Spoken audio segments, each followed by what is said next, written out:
No, I'm not scared. It's just very, it's like, where do I look? I guess I should just ban. Kind of in the middle is your best bet. Okay. That kind of gives you the gist of things. So. You know, pretend campfire, you know how they do that? Yeah, we go. 1 second. Straight in flashlight. That's much. Okay. That's good.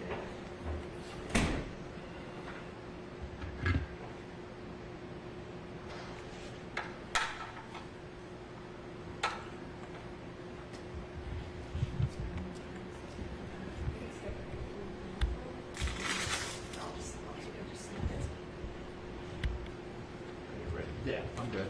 Everyone else good? Yeah. Yes. Awesome. If you want to start by saying and spelling your name and just telling us who you are, that would be great. Sure. Renard Adams, RENARDADAMS.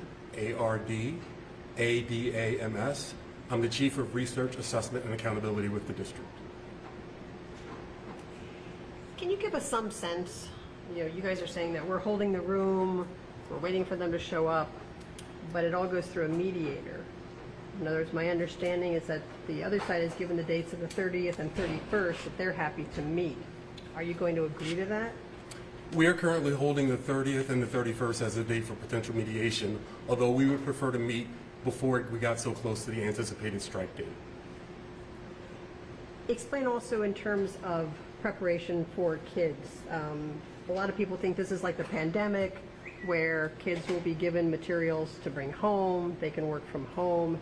Can you explain how it's not the same thing, that's not what's going to be going on? Sure, the strike will be very different than what we experienced during the pandemic because we won't have our educators one of our educators on board and able to support students on a daily basis. What we will have are some limited supports, some limited tutoring opportunities for students who need it the most, and that'll be delivered online. Everyone's talking as if this is a foregone conclusion, that there's going to be a strike. I mean, is that the feeling? That is not my feeling. We need our educators to come back to the table so we can continue to bargain so that we can make an agreement and reach consensus.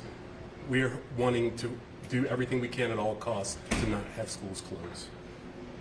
So there's still an opportunity for there not to be a strike. Yes, we have between now and November 1st to reach an agreement, and we are prepared right now to use every one of those days to reach an agreement.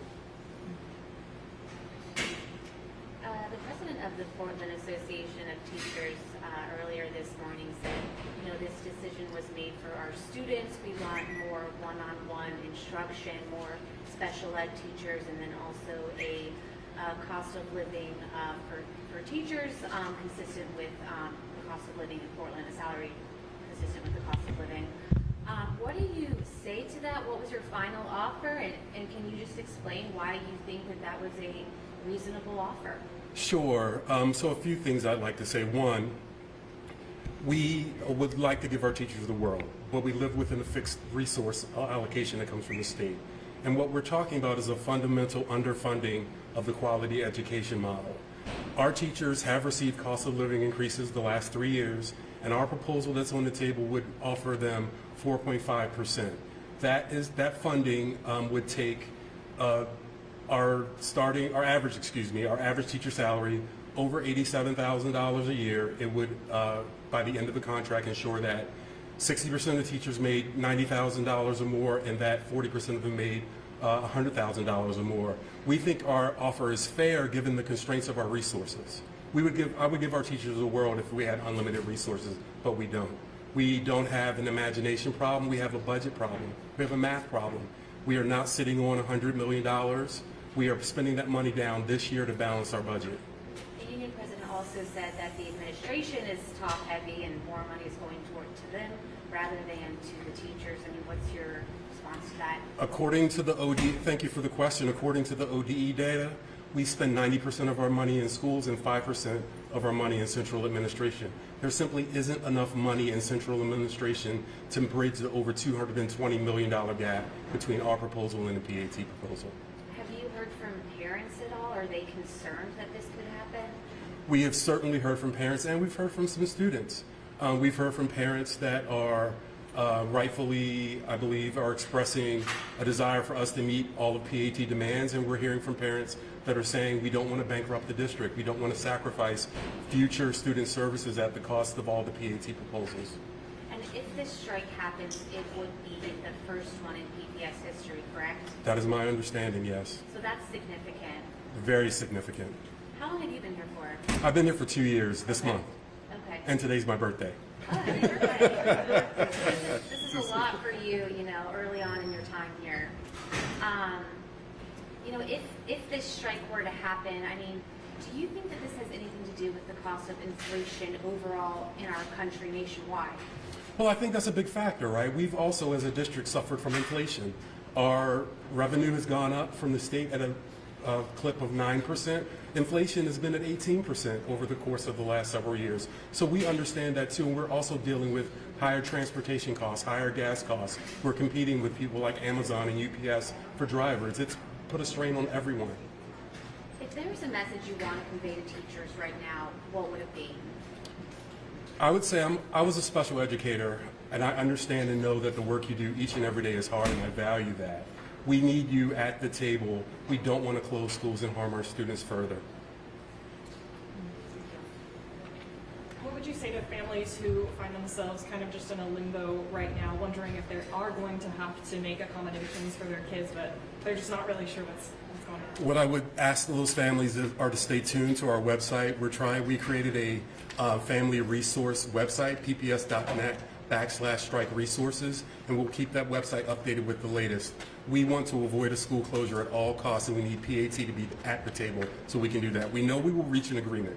It's not a matter of if, it's a matter of when. We want that when to be sooner rather than later, and we need them at the table in good faith, ready to bargain and compromise. What's happening with the status with the nonprofits? I reported last week that you guys had brought a group of the nonprofits that you partner with in to have some conversations about how they could help out with care, with support. What's the status with that right now? So those conversations are still ongoing. We have some community partners and other partners who have their own spaces so they could welcome students into those spaces. And we have other community partners who don't have their own spaces and instead would have to be inside of our schools, but unfortunately our schools will be closed. So we are still having those conversations to figure out exactly what our community partners might be able to offer to students and families during One this of them time. said yes, but they want the dollars to pay for transportation, to pay for the staff that they would need. So it essentially becomes a cost, estimated it could be, tens of millions, tens of thousands of dollars that the district has to pay out for that. I mean, does the district have the budget for that? Currently, it's not in our budget to do that, but we'll find a way. And when's the next day of bargaining? That hasn't been scheduled yet. We would like to schedule it as soon as possible. Are you having a hard time getting to the table or deciding on a date? We have to also work within the mediator's availability, so we're waiting to hear when the mediator may be available, and right now we're at least holding the 30th and the 31st. I mean, that's one day before the strike could happen. Is that enough time? Understood. We would like to meet earlier if we could, and we're working on that. Trust me, as soon as we have another date, you'll be among the first to know. And if the strike does happen, that could be an undetermined amount of time that students would be out of school, is that correct? That is correct. But we'll be working around the clock and willing to be at the table to avoid that, and if a strike were to happen, to bring it to a close as quickly as possible. You just mentioned the salaries. Does that include the benefits such as healthcare, retirement? The salary amounts I quoted do not include the benefit package. The benefit package, so the actual cost to the district is higher than that.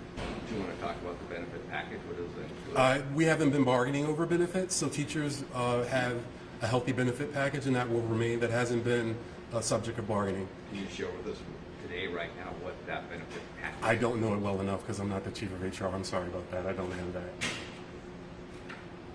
Well, you must put all those numbers together. Look at what the actual cost to have teachers in the classroom is.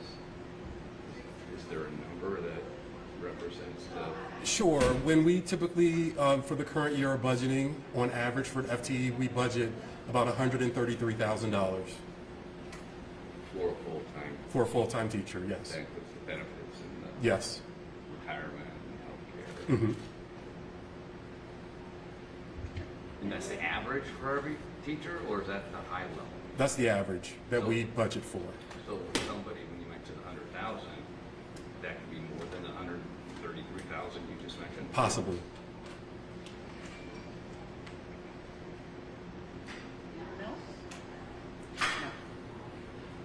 Thank you all. I really appreciate you. So much for your time. Does anyone want to come up